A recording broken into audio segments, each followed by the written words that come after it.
কালী পুজোর পরে যে দিওয়ালিতে একটা ছুটি থাকে, দিওয়ালির পরে রায়টা খুব সম্ভবত পেশ করা হবে। তারপরে দেখা যাক কি রায় হয়, তারপরে পরবর্তী পদক্ষেপ। তৃণমূল সরকার আসার পরে যে ডিএ দিয়েছে, 1 কিস্তি 10% ডিএ যেটা দেওয়ার কথা ছিল সেটা 18 মাস পরে দিয়েছে। অর্থাৎ এই 18 মাসের বকেয়া পাবো। এবং সবথেকে বেশি 54 মাস, মানে 1/7/2014 যে ডিএটা সেটা 1/1/19 এসে পেয়েছি। এই যে 54% ডিএ, এখানে ওই সময় সরকারি কর্মচারী যারা সার্ভিসে ছিল তাদের যে বেসিক আর যারা পেনশনার তাদের যে বেসিক, সেই হিসাবে 7% ডিএ ইন্টু 54 মাস যত হবে সেরকম বকেয়া পাওয়া যাবে। যে আজকে ষষ্ঠ বেতন কমিশন, এই রাজ্যের সরকারি কর্মচারীদের ষষ্ঠ বেতন কমিশন চলছে, আর কেন্দ্রীয় সরকারের সপ্তম বেতন কমিশন চলছে। এটা কিন্তু প্যারালাল একই, কারণ আমাদের একটা কমিশন হয়নি, সেটা কমিটি ছিল বলে। এবার তারা আজকে 19 কিস্তি ডিএ ইকুয়াল 55% ডিএ পাচ্ছে, আর আমরা 5 কিস্তি ডিএ ইকুয়াল 18% ডিএ পাচ্ছি, অর্থাৎ 37% ডিএ রাজ্য সরকারি কর্মচারীরা ষষ্ঠ বেতন কমিশনে কম পাচ্ছে। এটা কি চারটিখানি কথা? শুধু রাস্তায় নেমে লড়াই করলে এই সরকারের কাছ থেকে যে কোনো দাবি সরকারি কর্মচারীরা যে আদায় করতে পারবে না বা পারছে না, সেটা তো আজকে 14 বছর ধরে প্রমাণিত। সেক্ষেত্রে প্রথমে ট্রাইব্যুনাল, তারপরে হাইকোর্ট, হাইকোর্ট থেকে ট্রাইব্যুনাল, আবার ট্রাইব্যুনাল থেকে হাইকোর্ট, এইভাবে আমরা 6 বার জিতেছি। অর্থাৎ মূল রায়, তার সঙ্গে সরকার সঙ্গে সঙ্গে সেগুলো রিভিউ করেছে, আবার অ্যাপিল মামলা করেছে, সব কটাতেই জিতেছি।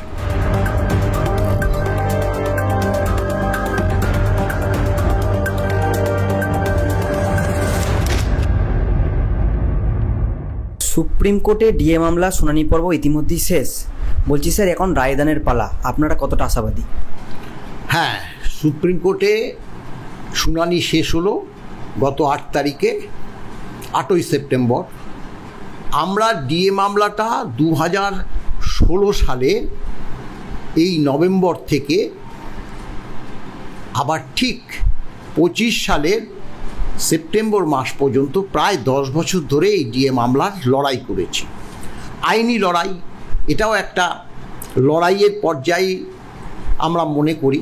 শুধু রাস্তায় নেমে লড়াই করলে এই সরকারের কাছ থেকে যে কোনো দাবি সরকারি কর্মচারীরা যে আদায় করতে পারবে না বা পারছে না, সেটা তো আজকে 14 বছর ধরে প্রমাণিত। সেক্ষেত্রে প্রথমে ট্রাইব্যুনাল, তারপরে হাইকোর্ট, হাইকোর্ট থেকে ট্রাইব্যুনাল, আবার ট্রাইব্যুনাল থেকে হাইকোর্ট, এইভাবে আমরা 6 বার জিতেছি।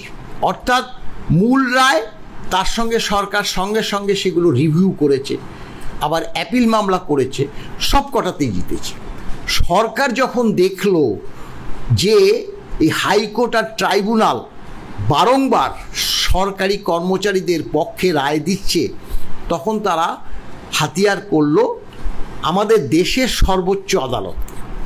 এবং সর্বোচ্চ আদালতেও গত 22 সালের যে নভেম্বর মাস থেকে গত 8 তারিখ, মানে 25 সালের সেপ্টেম্বর মাসের 8 তারিখ পর্যন্ত মামলাটা প্রায় 28 বার উঠেছে।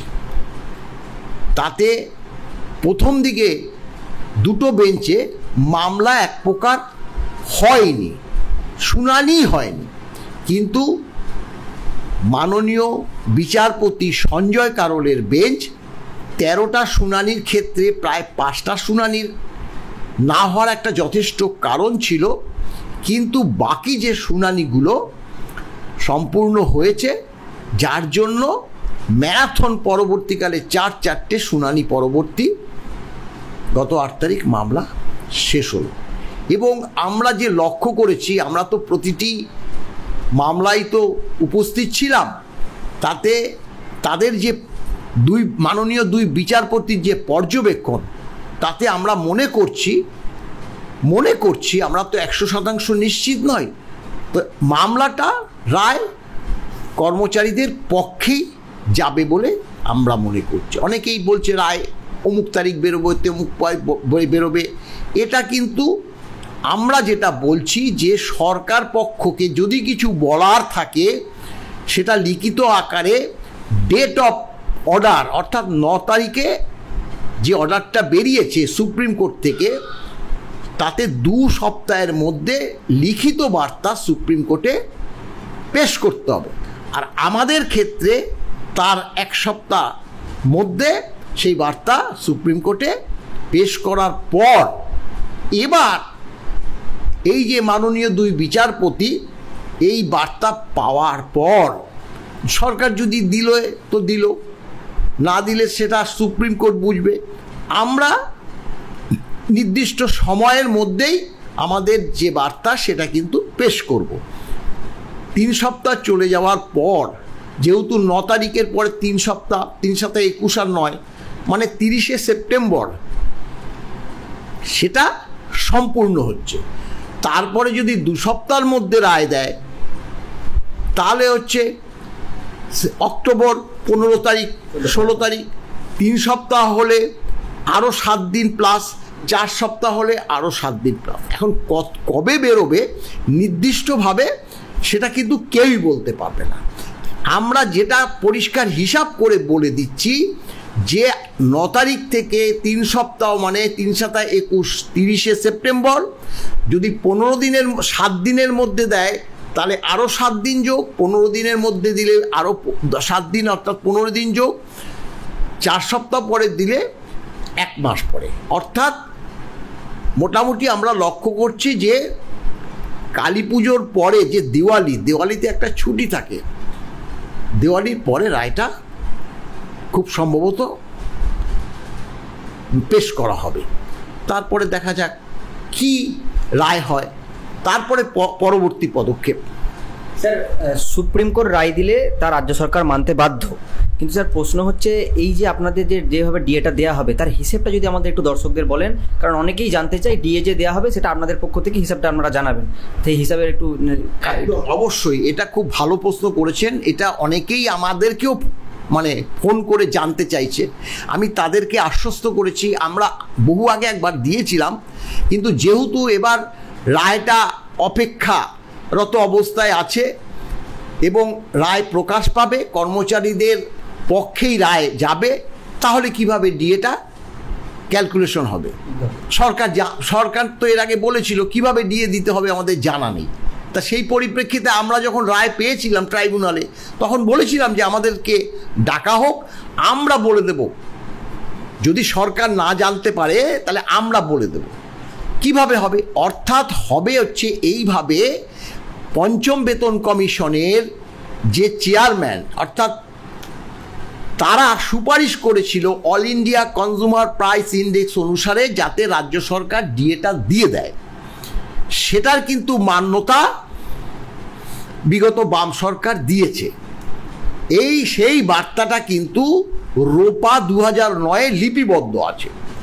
আমরা তার জন্যই কিন্তু মামলা করেছি এবং তখন অর্ডার করে বলেছিল যে 1/4/2008 থেকে 31/3/2009 তাতে মোট 12% ডিএ, তার পরবর্তী এই 12% ডিএটা আমাদের হাতে দেয়নি একবারে, সেটা 3 বছর ধরে দিয়েছে। যাই হোক, সরকারি কর্মচারীরা কিন্তু সেটা পেয়ে গেছে। তারপরে 1/4/9 থেকে 12-র সঙ্গে আরও 12 আর 4 16% ডিএ যোগে এই রাজ্য সরকার সরকারি কর্মচারীদের ডিএ দিয়েছে। তারপরে বলা ছিল যে আফটার দ্যাট যে ডিএগুলো দেওয়া হবে একদম নির্দিষ্ট নিয়ম মতো all India consumer price index অনুসারে ডিএটা দেওয়া হবে। তাই আমরা এই যে 16% রোপাকে মান্যতা দিয়ে আমরা সেটাকে বাদ দিয়ে দিয়েছি। এবার 1/1/2009 যে 6% ডিএ, সেটা কিন্তু ওই 1/4/2009 আমরা পেয়েছি, কিন্তু ওই ডিএটা জুলাই মাসে আবার পরবর্তী ডিএ হয়, তাই জুলাই পর্যন্ত সেটা ক্যালকুলেশন করার পর আমাদের যে 1/7/2009 যে ডিএটা দেওয়ার কথা ছিল সেটা 5 মাস পরে দিয়েছে। এইভাবে প্রতিটি যে ইনস্টলমেন্ট, অর্থাৎ আমরা কিন্তু ডিএটা পেয়েছি 1/1/19 পর্যন্ত সেই ডিএ স্ল্যাবগুলো পেয়েছি, কিন্তু নির্দিষ্ট সময় মতো পাইনি। আমি উদাহরণ দিয়ে বলছি যে এই যে তৃণমূল সরকার আসার পরে যে ডিএ দিয়েছে 10% ডিএ যেটা দেওয়ার কথা ছিল সেটা 18 মাস পরে দিয়েছে, অর্থাৎ এই 18 মাসের বকেয়া পাবো। এবং সবথেকে বেশি 54 মাস, মানে 1/7/2014 যে ডিএটা সেটা 1/1/19 এসে পেয়েছি। এই যে 54% ডিএ, এখানে ওই সময় সরকারি কর্মচারী যারা সার্ভিসে ছিল তাদের যে বেসিক আর যারা পেনশনার তাদের যে বেসিক, সেই হিসাবে 7% ডিএ ইন্টু 54 মাস যত হবে সেরকম বকেয়া পাওয়া যাবে। এইভাবে এই করতে করতে করতে করতে আমরা এর আগেও বলেছি, এবারও কাল পরশুর মধ্যে এই যে ডিএটা কিভাবে সরকারি কর্মচারীরা হিসেব করবে, কিভাবে অবসরপ্রাপ্ত সরকারি কর্মচারীরা হিসেব করবে, সার তথ্য আমরা প্রকাশ করব এবং সেই পরিপ্রেক্ষিতে একদম সুন্দর পুঙ্খানুপুঙ্খ প্রকাশ করব। কারণ যারা ইন সার্ভিস তারা যতটা সহজে বুঝতে পারবে, যারা অবসরপ্রাপ্ত সরকারি কর্মচারী তাদের কিন্তু নির্দিষ্টভাবে যদি না বুঝিয়ে দিই তাহলে তারা হিসাব করতে তাদের অসুবিধা হবে। তবে একটা ক্ষেত্রে সুবিধা হবে যে পেনশনারদের তো বেসিক বাড়ে না, একটা ফিক্স থাকে। পঞ্চম বেতন কমিশনের 1/7/2009 সাল পর্যন্ত যারা রিটায়ার করেছে পেনশন পাচ্ছে তাদের পেনশনটা ফিক্সডই আছে। সেই পেনশন 1/1/19 পর্যন্ত একদম ফিক্স থাকবে। শুধু তারা ডিএর যে ব্যাকলগগুলো, কত শতাংশ ব্যাকলগ কত মাস পরে দিল রাজ্য সরকার, সেই হিসেবটা আমরা তুলে ধরব। আরও একটা উপায়ে কিন্তু